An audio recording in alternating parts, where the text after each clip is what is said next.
This is going to sound weird, but bear with me. When I was in high school, there was a kid who told everyone he was a demon. I don't feel comfortable even writing his name for reasons you'll soon understand. I'm just going to call him Patrick. Even though his name sounds like something out of a Shakespeare play, he was extremely socially awkward and walked around with a super empty stare that made even teachers was uncomfortable. He wore the same blank gray hoodie literally every single day. I'm not exaggerating. I'm pretty sure he never watched the thing since he always smelled terrible too. He was decently short and pretty average looking, although you wouldn't be able to tell since he always had his hood up. He never took his sunglasses off. Even inside, teachers eventually stopped asking him to because he would never listen. Anyway, now comes the weird stuff. He didn't have any friends, but had this weird tendency to adopt people by that is, if he liked you, which he could decide randomly. One day he would walk up to you and say, "You're adopted," meaning you were part of his circle or whatever. Apparently, this would make you safe from him or something. That's at least what he'd say about it. He didn't really like that many people though, so few people were ever really adopted. I was one of those few. Looking back, it was probably because he had a crush on me. None of us believed his demon spiel, and everyone just assumed he was a troubled kid, which she definitely was. Oh yeah, I should probably mention that. This all takes place in Wayne, Pennsylvania, which is where I grew up. Another girl I used to be friends with, Gabby, had also been adopted by him. Patrick's crush on her was a little more obvious, and all my friends knew it. One day, my friends and I were chilling on the dugouts behind our high school killing time and doing God knows what. It was me, Gabby, Laura, and Luke. I can't exactly remember how it happened, but the topic of conversation flew over to Patrick's crush on Gabby. We were all laughing about it, and Gabby was pretty obviously embarrassed. I can't remember what it was, but there was a nickname we'd substitute for Patrick's name because his real name was too clunky this time.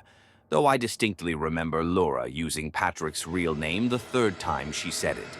I swear in my life that Patrick appeared out of nowhere and jumped on top of the dugout with a baseball bat in his hand. It wasn't scary in a typical sense, but it was one of the most unsettling things I'd ever seen.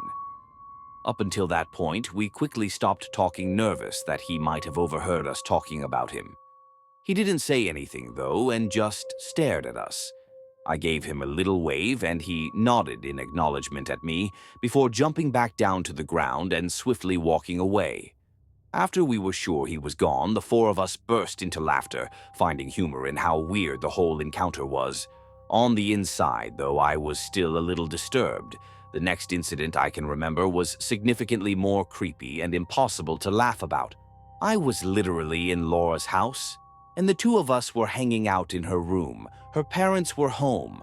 I'm not sure what exactly we were talking about, but again, Patrick's name was said 3 times between the two of us.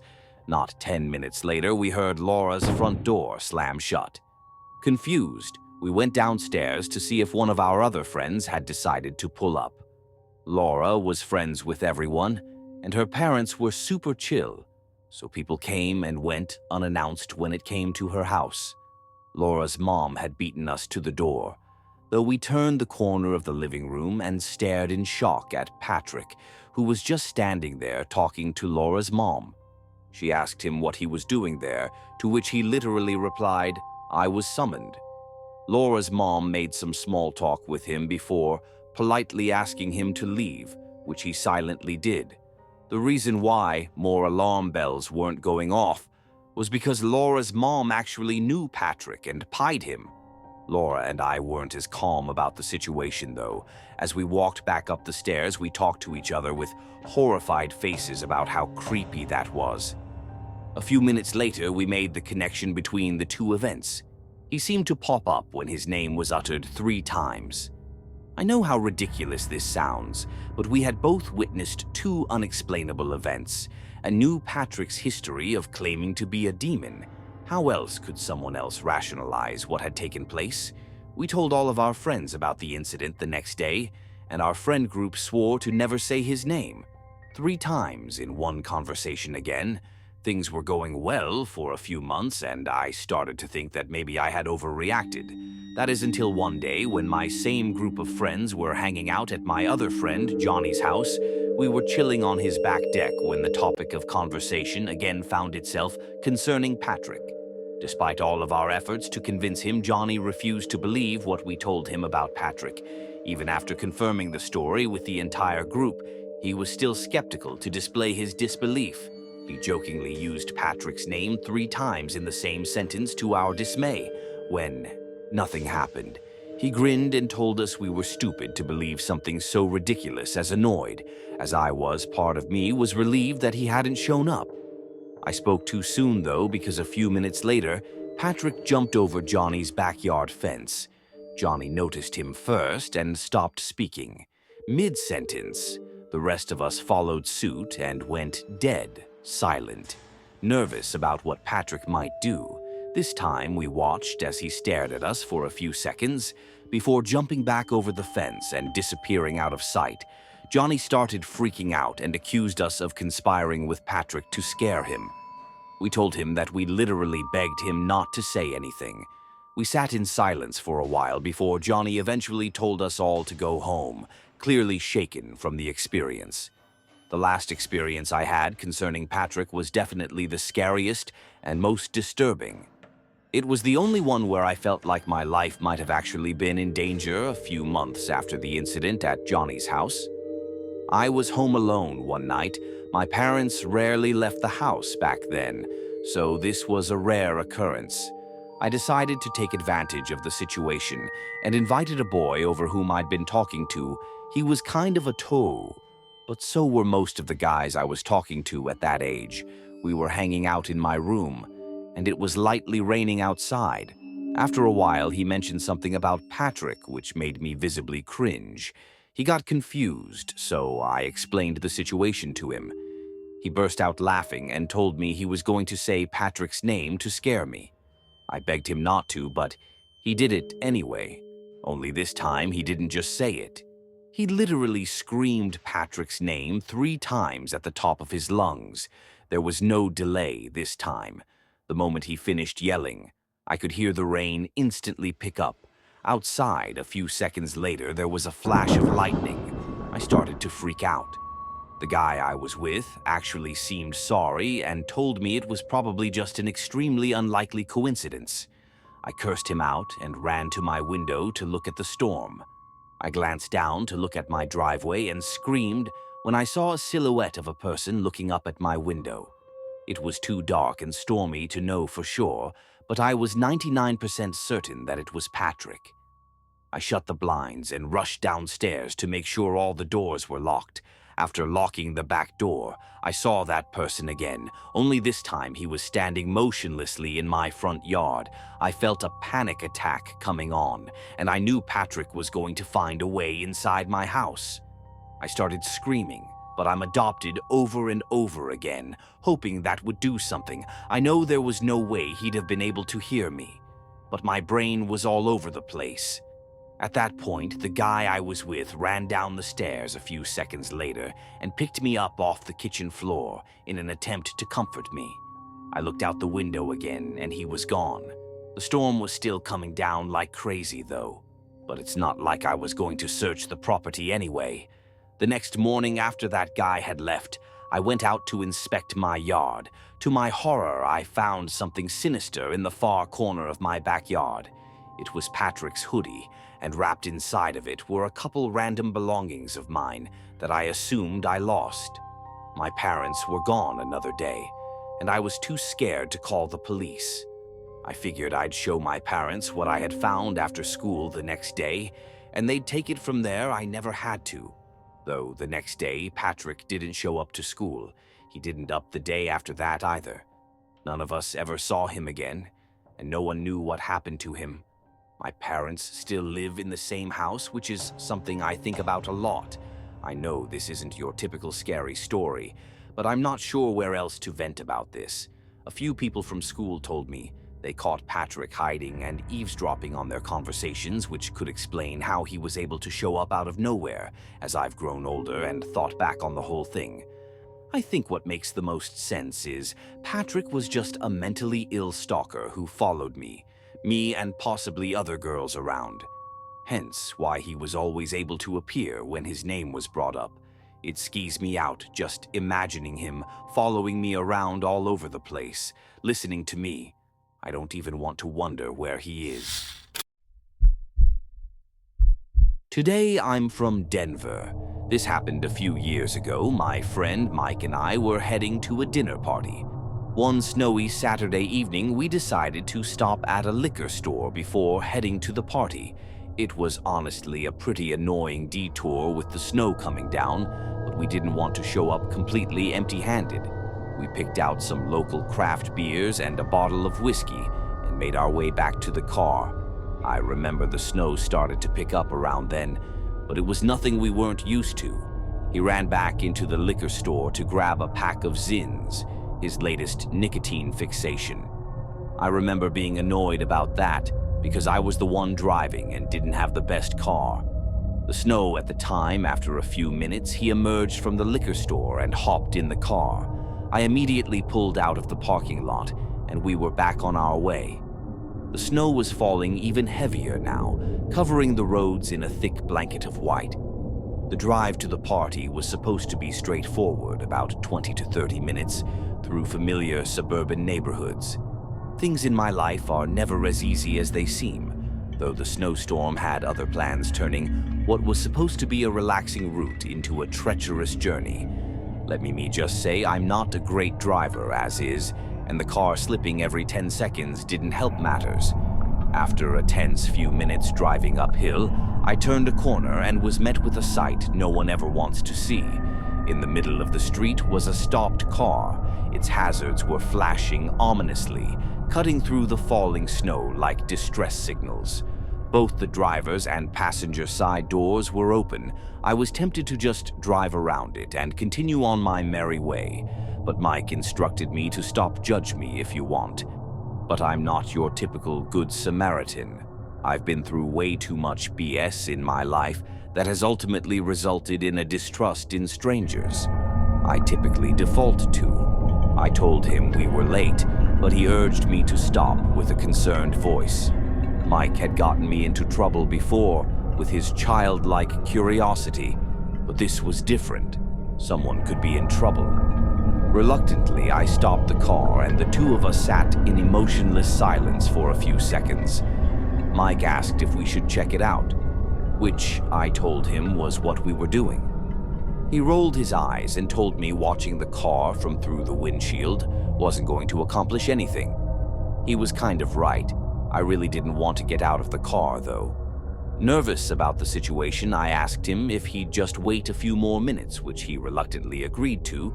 We sat there watching the eerie blinking of the hazards against what was otherwise a beautiful, snowy backdrop. Nothing happened, which I was kind of surprised by. Eventually, Mike said he had had enough and was going to investigate before I could stop him. He stepped out of the car. I watched with a rising sense of apprehension as he approached the vehicle. As he was doing so, I could have sworn I saw something dark move out of the corner of my eye. It might have been my worried mind playing tricks on me, but this situation was seeming worse and worse to me every second that passed.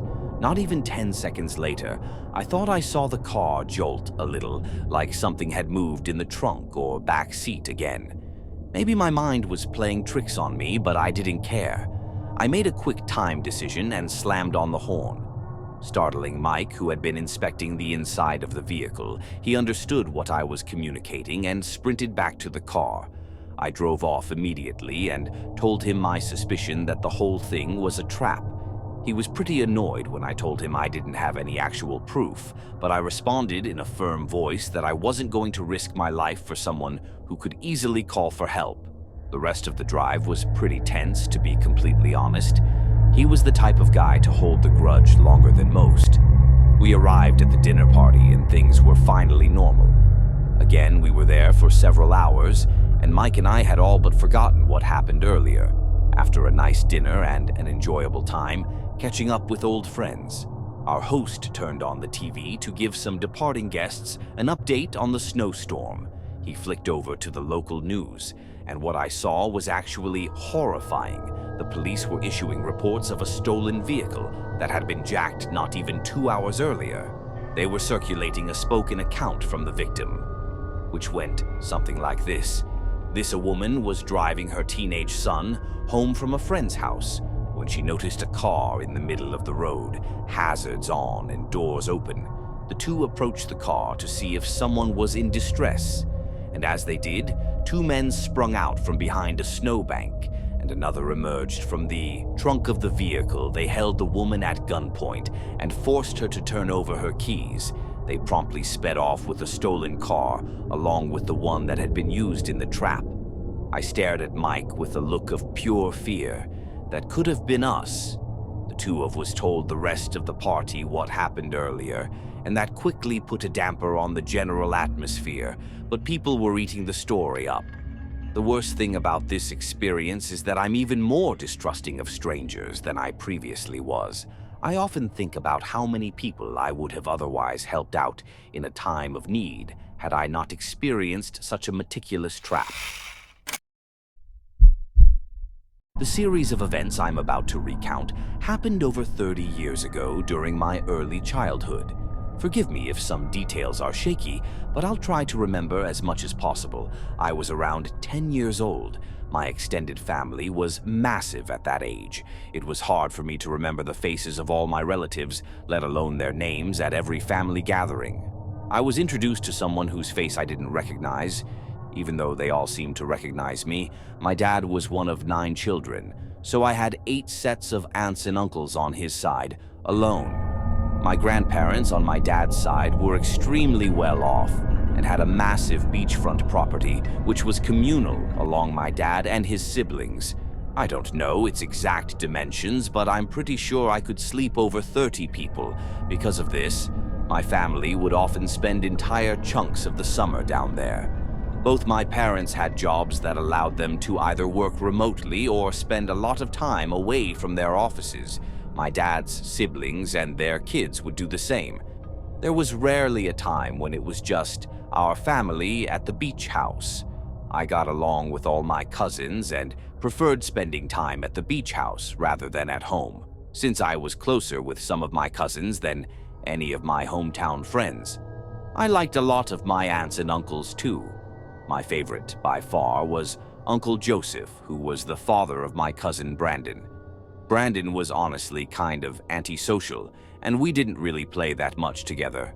Uncle Joseph was awesome though, and he'd never failed to brighten my mood or make me laugh.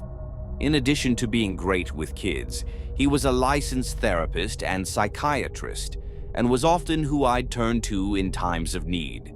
There's a decent chance he knew more about me than my parents did. I confided in him regularly, and there was nothing I was uncomfortable divulging anyway.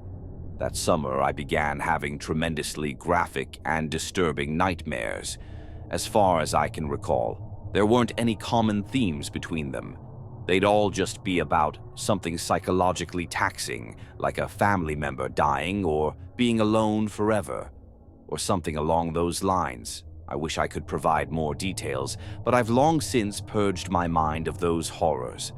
I do remember one dream distinctly, though it was one of those false awakening dreams. I woke up and went downstairs to meet my parents for breakfast, like I do on a typical morning when I got downstairs. Though they weren't in the kitchen and there was no food on the dining room table, I ran back upstairs and barged into my parents' and then siblings' rooms, but no one was there. The rest of the dream was basically me crying on my bedroom floor, wondering why everyone had abandoned me. After 3 or 4 of those nightmares in a row, I decided to tell my Uncle Joseph out of embarrassment of telling my parents. He listened with a concerned look on his face as I described the kinds of things I was experiencing, and he even started writing things down in his little notebook. He instructed me to do some meaningful internal self-reflection, as something was clawing at my subconscious. What kind of self-reflection was I supposed to do? Though I was 10 years old, he told me he'd ML things over and that I should come back to him if the problem persisted. Of course, it did a few days, and nightmares later, I gave Uncle Joseph an update. He told me he'd been thinking about the situation and that he had figured out what was going on in my brain. He said that even though I didn't think it, I was deeply frustrated with my parents and was harboring some unresolved resentment towards them. I was more confused than I've ever been. I was nothing if not a well-behaved, polite, grateful kid. I had always listened to my parents and loved them more than anything. Uncle Joseph knew what he was talking about. Though he was a therapist after all, I assumed he had dealt with similar situations in the past and considered myself lucky that he was helping me. I asked him how I should proceed with everything and told him this newfound knowledge kind of scared me. He told me it was perfectly normal that I was scared and that most of his adult patients react in the same way. He then told me it was also so normal that I disagreed with what he was saying, since dreaming implies a subconscious feeling that the brain refuses to accept that. Did kind of make sense to me. He told me that in the next few days I should be slightly more disobedient when it came to my parents. He told me to try saying no more often and to argue with them when I didn't get my way, so that's what I did for 3 days after talking to him. I behaved so uncharacteristically that my parents got concerned. They told me they didn't like my recent behavior and I'd better quit it. It killed me to do that to them. But I couldn't stand having nightmares, literally every night. My 10-year-old self would have done anything to put an end to those night terrors. They didn't stop, though in fact they actually got worse, more graphic, more disturbing, and more vivid. It was too much. I confided in Uncle Joseph again, and he told me there was one more thing we could try.